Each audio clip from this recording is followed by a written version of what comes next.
Let me start on a serious note. Jill, Kamala, Doug, and I, and members of our administration, are here to send a message to the country and, quite frankly, to the world. The free press is a pillar, maybe the pillar, of a free society, not the enemy. Thomas Jefferson wrote, you all know this quote, Thomas Jefferson wrote, "We're left to me to decide whether we should have a government without newspapers or newspapers without a government. I should not hesitate to prefer the latter."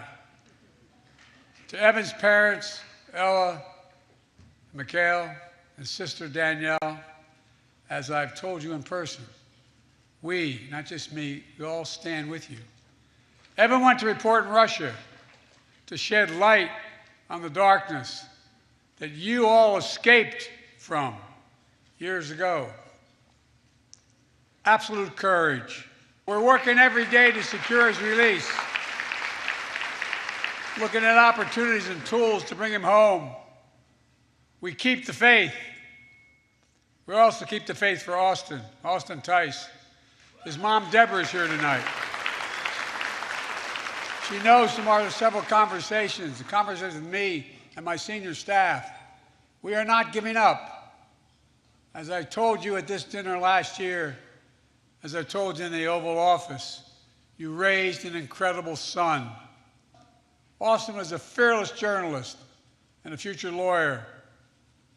As a consequence of Austin showing the world the cost of war, he's been detained in Syria for nearly 11 years. It's simply wrong, it's outrageous, and we are not ceasing our effort to get him, find him, and bring him home. You make it possible for ordinary citizens to question authority, and yes, even to laugh at authority without fear or intimidation. That's what makes this nation strong. So tonight, let us show ourselves and the world our strength, not just by the example of our power, but by the power of our example. Folks, I know a lot's changed in the press. I've had a lot of conversations with a lot of you. This is not your father's press from 20 years ago.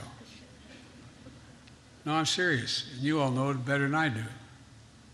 But still, it is absolutely consequential and essential. After all, I believe in the First Amendment, not just because my good friend Jimmy Madison wrote it.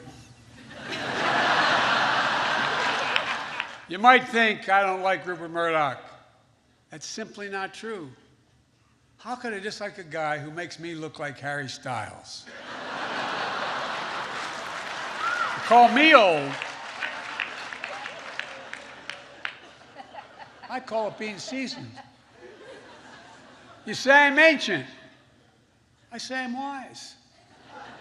You say I'm over the hill. Don Lemon would say that's a man in his prime.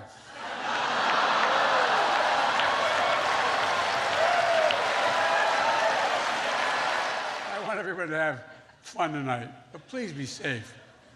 If you find yourself disoriented or confused, it's either you're drunk or Marjorie Taylor Greene.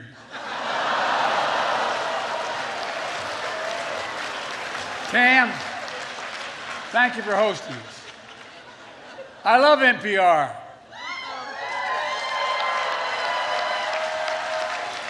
Because they whisper into the mic like I do.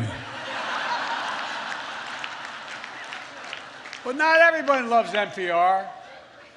Elon Musk tweeted that it should be defunded. Well, the best way to make NPR go away is for Elon Musk to buy it. This dinner is one of the two great traditions in Washington. The other one is underestimating me and Kamala.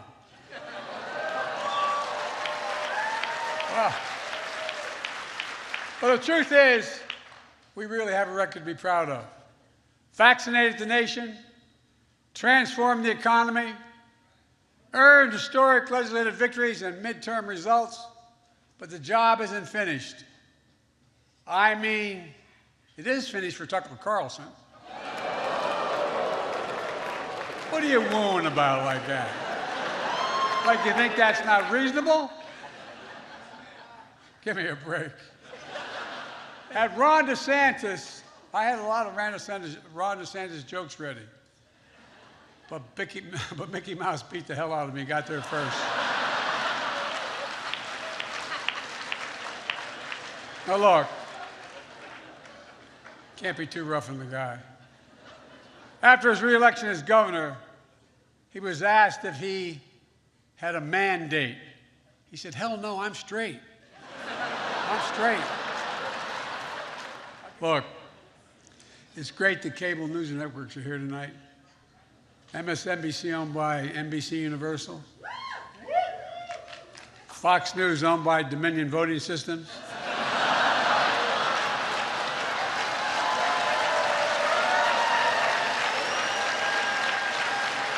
Last year, your favorite Fox News reporters were able to attend because they were fully vaccinated and boosted.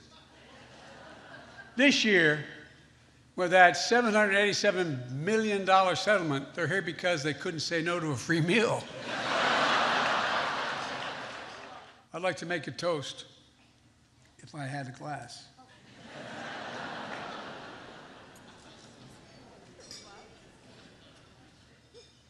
My grandfather, Ambrose Finnegan, said, if you ever make a toast without liquor, you got to hold it in your left hand.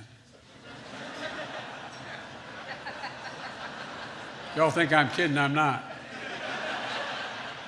I'm probably the only Irishman ever met who's never had a drink in his life. Anyway,